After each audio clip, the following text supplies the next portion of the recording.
Welcome to another Guild Wars 2 World vs. World tutorial, where what you're seeing is the commander using the normal strategy of stacking around a corner, throwing down a veil, and hitting the enemy Zerg with stability and catching them off guard.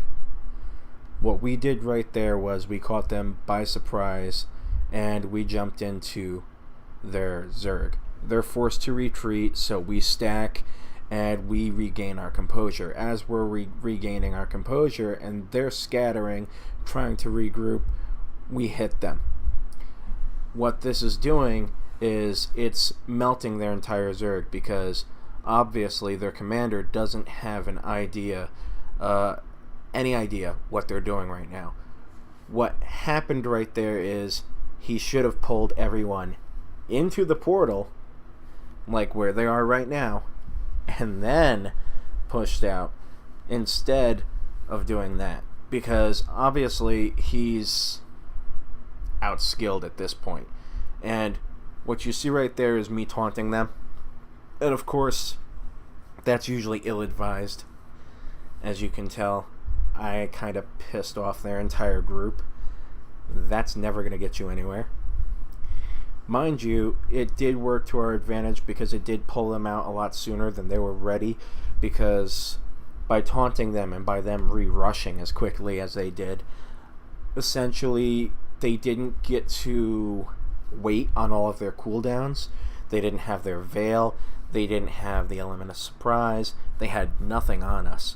And our group, with the commander as skilled and as obviously experienced as he is, was able to back up, regroup, we restacked, and we were able to hit them, of course, with full boons and everything else. Once again, as you see, they're relying on siege. Just like usual, that's what they always do. So there's only so much you can do when you're playing Siege Bunker. It doesn't get you very far in World vs. World. Yeah, I'll argue Tarnished Coast does it. But that's why they lose fights to Jade Quarry. That's why they lose to Blackgate. It's because you're relying too much on arrow cards. You're relying too much on siege. You're relying too much on siege placement. The main thing in World vs. World that you have to understand is not overextending. As you see how they're all pushing up, and I'm sitting there and I'm damaging all these people. I've got my Endure Pain on. I have my stability. I'm backing up. The second I start to take damage, that's how the front line should be. You never want to overextend. You shouldn't be squirreling, jumping off, and going down into that massive group to your left. What it is we essentially pushed everybody who is on this wall off. And what you do is you creep. And by creep, I mean you put pressure with AoE bombs from your back line on the choke points, and you slowly push against the enemy Zerg, while the whole time relying on your CC and your frontliners to stay alive and to apply that added pressure. The main idea is not to push and overextend. You want to be close enough to the commander that you're still getting all the buffs and the boons, but you don't want to be so far away that you're being locked down and you're unable to survive. As you see, everyone's basically grouped together and huddled in this corner. And as you notice, I'm taking next to no damage. And yes, being tanky in World vs. World is a good idea. Look at the amount of HP I have. And look at the amount of damage I've survived. And look at the fact also that I'm almost always in the front lines of things. I'm almost always right there when no one else is. I'm the last guy to pull out of an enemy Zerg, but typically I'm also the last guy alive.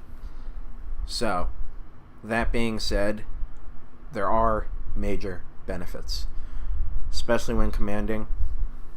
Like I said in previous videos, with selfish builds, it's a good idea. Now here you see the line of warding. It's good, it has its uses, it's rarely ever really used. But this is a point where it would have a use. And it would have a use if, let's say for argument's sake, we threw those up and they jumped down as we threw those up. They would have been completely decimated. Once again, look at this. Same fight as before. Another take. Watch how we're all keeping an eye on the commander. The main thing you want to do is not overextend.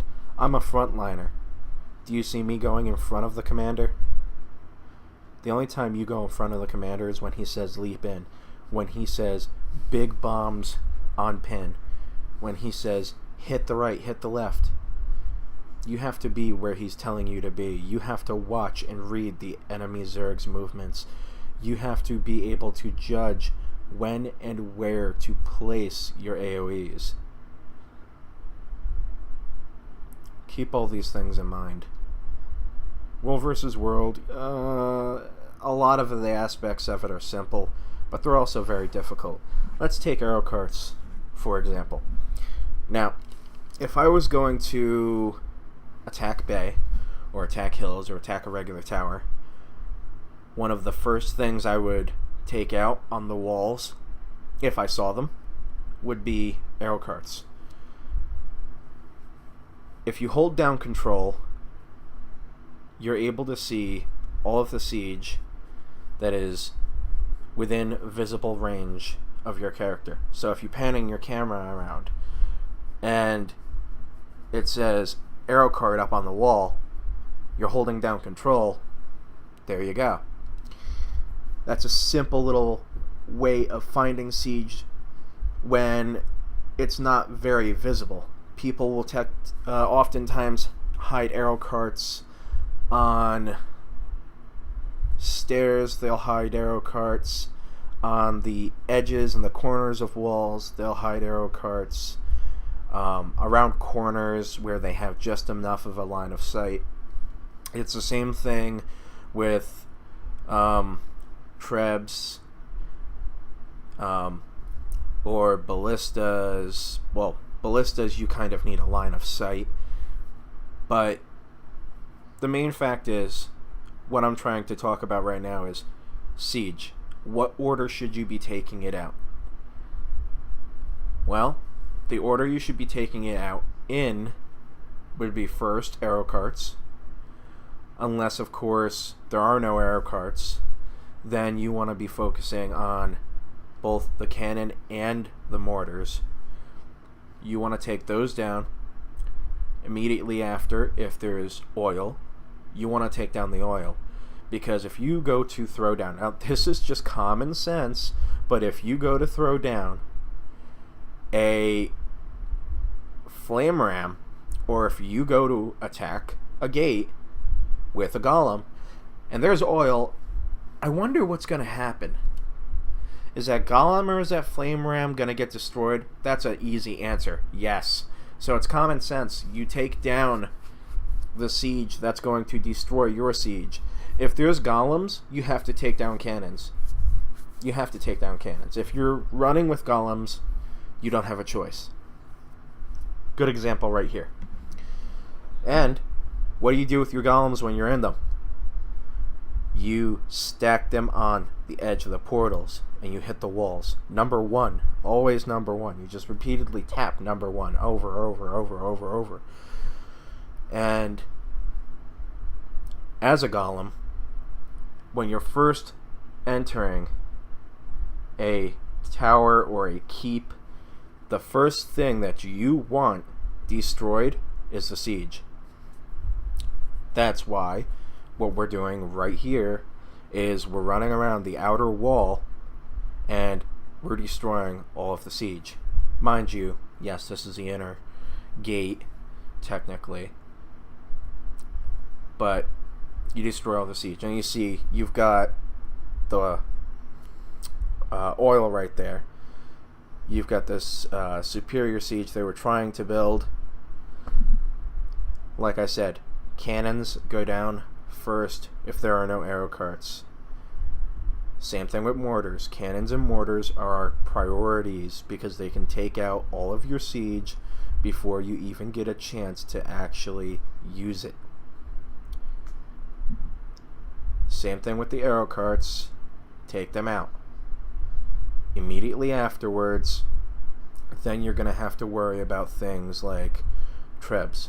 Okay, well, you can counter treb a treb.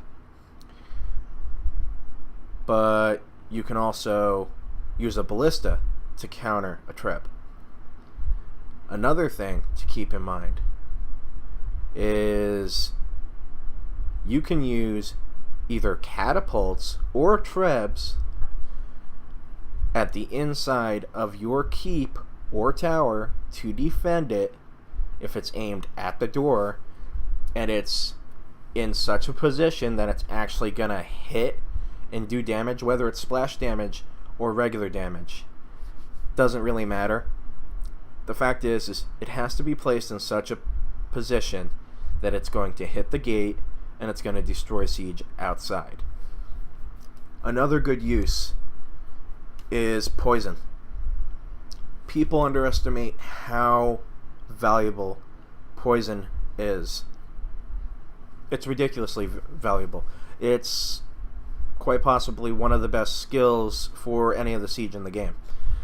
You drain your enemy's supply, and in the process of draining your enemy's supply, you also have the benefit of dealing damage. And what poison does is it ticks over and over and over and deals damage over time. You're not necessarily going to kill a ton of people with it, but you could potentially kill a few people with the poison.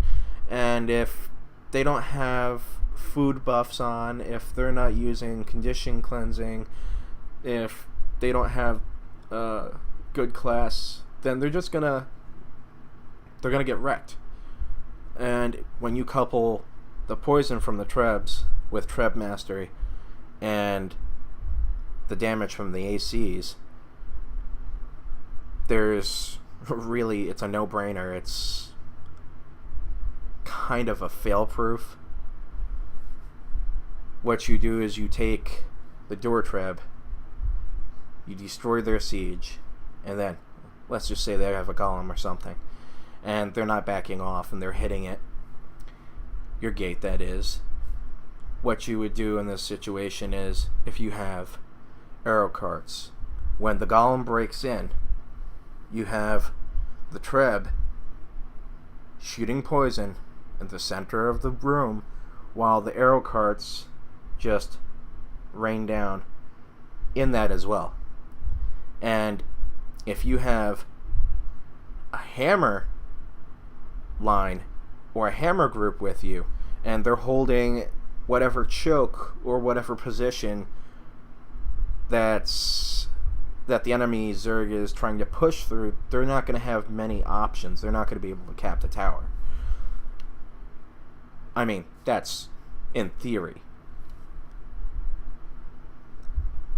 Now, another thing that you should take into accountability with World vs. World is portals and mesmers. It's highly underrated. The last thing I'll say about this is a good mesmer and a good portal can be the difference between winning and wiping